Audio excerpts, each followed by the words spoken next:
Well, Willie from Georgia.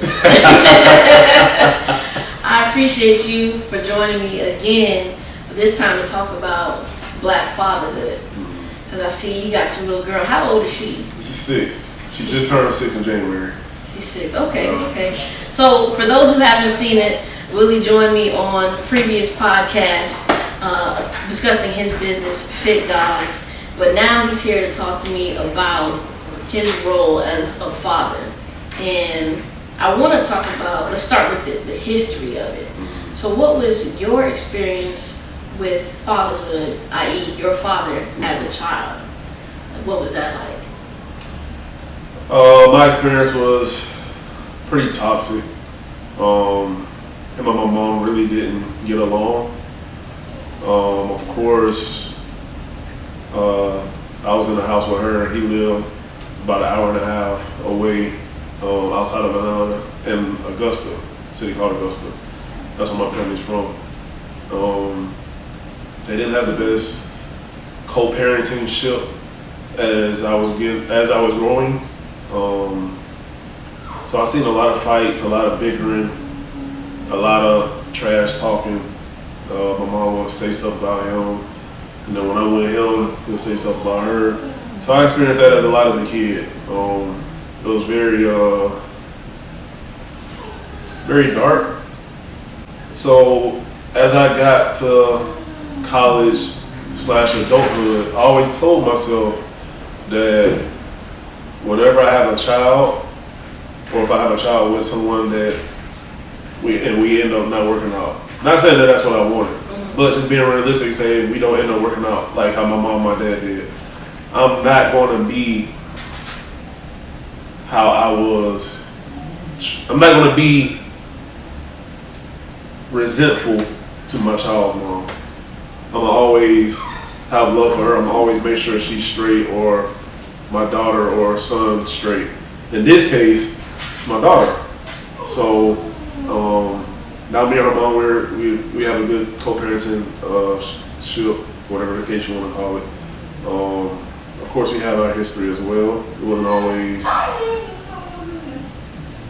butterflies and sunflowers, whatever you want to say. But we good now, and I'm on another way.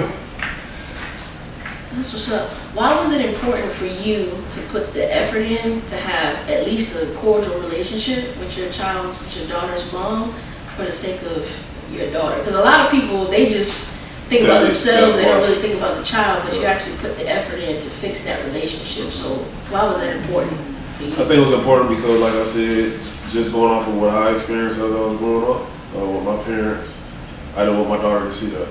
It's very toxic. It can damage the child's mind if they're not mentally ready to escape from that. I think me playing football all those years, it helped me mentally escape from what I saw growing up as a kid with my mom and my dad. And repairing the friendship with my daughter's mom, it didn't come easy, but it was worth it in the end. Because now we talk, we laugh, joke, like we college friends again. And I think our daughter sees that, and kids are smart. They pick up on your aura. Yeah. So they're not dumb by a long shot. So I mean, they can pick up if dad is being toxic, or dad is talking about mom, or mom is talking about dad, or if it gets even worse to domestic violence. Like, I ain't want my daughter a part of that. So I was just like, you know what? I gotta do what I gotta do as a man, as a father, and grow up. Yeah. And you know, a lot of parents that I see, I don't have any kids yet, but I've observed parents who, like my own two parents were actually not the best in their relationship together. And I think what a lot of people overlook is the fact that the child loves both of y'all. So bad mouthing the other parent doesn't do anything but really hurt the child, because it makes them feel almost like they gotta choose or you know what I mean? Like they might have to hide their love for one parent when they're around another one, which no child should have to do, because at the end of the day, you daddy, she mommy, and they need both of y'all. Yeah. And they need both of y'all to be in great headspaces for yourselves and for them. So with that, you sound like you're really intentional about how you father your daughters. What kind of things did you intentionally do to make your daughter's life better? I guess, like, did you have to fix anything about yourself so you could be a better man or a better father to your daughter? That's what I'm interested in. Okay. Well, first and foremost, the first thing I did, the first big step I did, and I got so much pressure off of this. I was living in Texas as an area manager for Amazon. And I went on a limb and moved down here. I resigned from Amazon and I just moved down here. I wasn't working for like 2 or 3 months. I was fortunate enough that Let was already here, and he opened his house to me. It wasn't pretty at first. I was sleeping on my air mattress. He had a 1 studio apartment, so I mean, it was very uncomfortable for me. So if he had a little lady friend over, they in the living room watching TV or a movie, I'm right there next to him on my air mattress, watching it with him, you know. It was just, I went from living in the hills in Texas, living the dream, though, to sleeping on an air mattress. It was very humbling. Yeah. Even nights when I had to keep my daughter, she right there on the air mattress with me, on the floor. And it just opened my eyes up like, I gotta get it. So I eventually started working with Enterprise, you know, talking to my customers. They were like, you're not from here. I'm like, yeah, I'm not. They're like, why you moving here? Like, cause of my daughter. Like, oh my God, it makes sense. Like, or sometimes they're like, why you move here? Ain't nothing down here. I'm like, I moved down for my daughter. Like, what you doing before that? I said, I was an area manager for Amazon in Texas. I'm like, what? Like, that was so stupid. But at the same time, you are a great father for that. So stupid. That was so stupid. I wouldn't have done that. I would have just made sure my kids straight with money. But that's the thing. I got tired of being a FaceTime dad. And what was the breaking point for me? I was on FaceTime with her one morning. She was in preschool, and her grandma had me on FaceTime. And while she was walking down the hallway, she started crying. And then she started reaching at the phone. She's like, Daddy, I don't want to go. And then immediately just broke down into tears. And I got out of bed and I was like, yeah, I can't do it no more.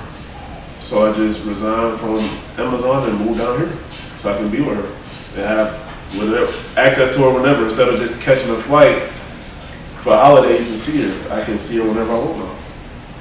That's what's up. It's nothing like those in-person hugs. Exactly. It's not the same as a kiss via FaceTime, and you know, of course kids need money, they need things to be taken care of in the physical, but emotionally being present is it's just as important, if not more important. Because a lot of times when we grow up having nothing, if you have a lot of love, you may not even realize that your family don't have nothing. Correct. Because you feel like you have everything. Yeah, right. So I think that's beyond honorable that you came down here, sacrificed your own comfort for the needs of your daughter. Yeah. And so, I mean, how long have you been here in this area? 4 years. 4 years. And you said she's how old now? She's 6. She's 6. So what things have you been, I guess, present for that you wouldn't have been able to be fully present for if you were still living somewhere else? Like, has she had any little boys bothering her?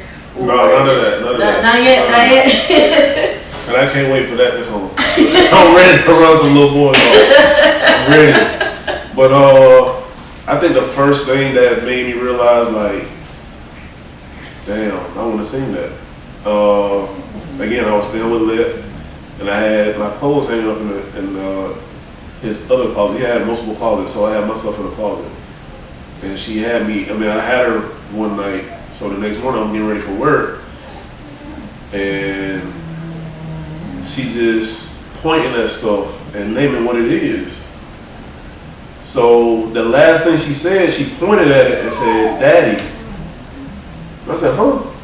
And she pointed like that. She said, "Daddy." So I looked at what she was pointing to, and she was pointing to one of my ties. I was like, wow. And I just started tearing up. Like little moments like that, I wouldn't have experienced if I was from Texas. That's true. That's true. He's speechless. That's exactly how I was speechless. I was like, wow. That's a beautiful moment. Yeah. I've been fortunate enough to witness other people have beautiful moments like that with their kids, and it makes me look forward to being a mom myself. But I don't know, like I don't think a lot of guys. Well, I don't want to speak for the majority of men, but for the men who are physically elsewhere, like physically somewhere else from their kids, they may not realize how important it is, not just for the children, but for themselves, to have those little moments. They may not realize the stuff that they're missing out on that you can never go back to. Because once you get 15, 16, she's not going to be pointing at no tie, talking about daddy. Like, so when those moments pass, they pass. They pass, they gone. And so, like with you being here and being around her, how has it changed you as a person, as a man, son, friend, brother, all that? I have definitely gotten more into my sensitive side. Because of course, me growing up with tough love, I instilled that upon her as well early on. So I was doing a lot of yelling at her, giving her whoopings. But then it just clicked at me, like, and I had a few people tell me, like, that's not the way to love her, you gotta talk to her. And me being raised in the country, I wasn't raised like that. They were bad. Yeah, I was getting beat down or getting yelled at. Yeah. So that's what I knew. I didn't know how to talk to my daughter in a sensitive way, or a sensual way, like be soft with her. I didn't know how to do that. And it just took time. My mom had to tell me, my ex-girlfriend had to tell me, one of my closest homeboys had to tell me, like, you gotta be more gentle with her. Like her grandma, you gotta be more gentle with her. So I eventually learned how to do that. And now we're good. Like, she actually looks forward to coming over here now. She likes, "Daddy, can we go skating? Can we do this? Can we do this?" Versus before, "Mommy, I don't want to go to Daddy's house." Daddy, really? So I just had to do a complete 360. That's beautiful. And I think you'll notice the difference when she is older, when the partners start coming in, the boys start coming in, and she'll be able to see now that she shouldn't be yelled at or hit by a man. Not to say that kids don't get disciplined, of course, but it'll show her that if her man has an issue with something that she did or said, yeah, he can come and talk to her. Yeah. Same way her daddy came and talked to her. Yeah. And he don't have to hit or yell or whatever or lose his temper in order to get his points across with her. So it's great that you're setting expectations now. Do you think that there's areas where you still lack as a father? Like, are there things that you want to be better at? I think the areas that I lacked at as a father, I've improved on them. Me being more gentle with her, I've improved in that aspect. Me being more willing financially, I've improved in that. I mean, of course, I was always there. Whenever she needed money for something, I gave that. Mm-hmm. But now I took it to another level to where I set up her college fund. And now I set off, the college fund is like $260 a month now, so that's every month. It's all the way until she's 18. So there is where I like that, where it wasn't just, I'm thinking of myself. I got this extra money, let me get these shoes real quick. Let me go get this hat real quick. Let me go buy this outfit real Willie quick. from Georgia do stay fly. You know what I'm saying? So I had to get out of that and let me just hold this unless just in case my mom called me for some extra money. Right. I had to break out of that. Because when I had her, I was in college. So of course I was still young-minded. Yeah. So that little extra money I had on the side, I was using it on myself. Versus now, Of course, I still treat myself, but I'm making sure she's taken care of too, on the front end and the back end. Front end meaning money every month, back end meaning putting away for our future. So that, I mean, those are were the 2 areas I need to work on, and I've worked on. I mean, I've improved on them drastically. Drastic change. That's what's up. And I was actually just about to ask you about the future for her. What do you want for her in the future? So what me and her mom tell her, I mean, she can be anything she want to be. Of course, we have her in track now. She did swimming lessons before, so we're trying to get her to be active so she can see the different sports she can do and excel at. I mean, of course, me being a man, I wanted a son to eventually play football, but now that I have a daughter, she has a lot of avenues she can go. She can go cheer, she can go dance, tennis, soccer, whatever the case is. I mean, or even she might not even be interested in sports.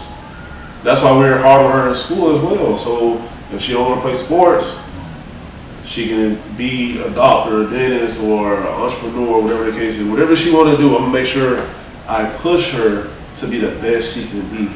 At the same time, not thinking she's better than the next person. Right. You know what I'm saying? Keeping them humble too. Exactly. And I think that's what it was instilled in me, that a lot of people gravitate towards, that I'm gonna instill in her. Be the hardest worker in the room, but at the same time, you're not better than this person. You're not better than this person. Treat them the same. You know what I'm saying? Right. Well, I definitely would say, as somebody, as a daughter myself, with a father who I believe loved me but wasn't what I needed him to be, it's easy for me to see fathers who are present and who are available physically, emotionally, financially. Yeah. And I think you're a damn good dad from what I can see. I appreciate it. So I thank you for joining me for this. This is great. Thank you so much. I appreciate you for having me. I am London. My daddy name is Willie Fuller. I love my dad because he take me and Zeke for a walk, and he plays sports with me and practice me running track where I can go faster. Happy Father's Day to my daddy, Black Daddy's Rock.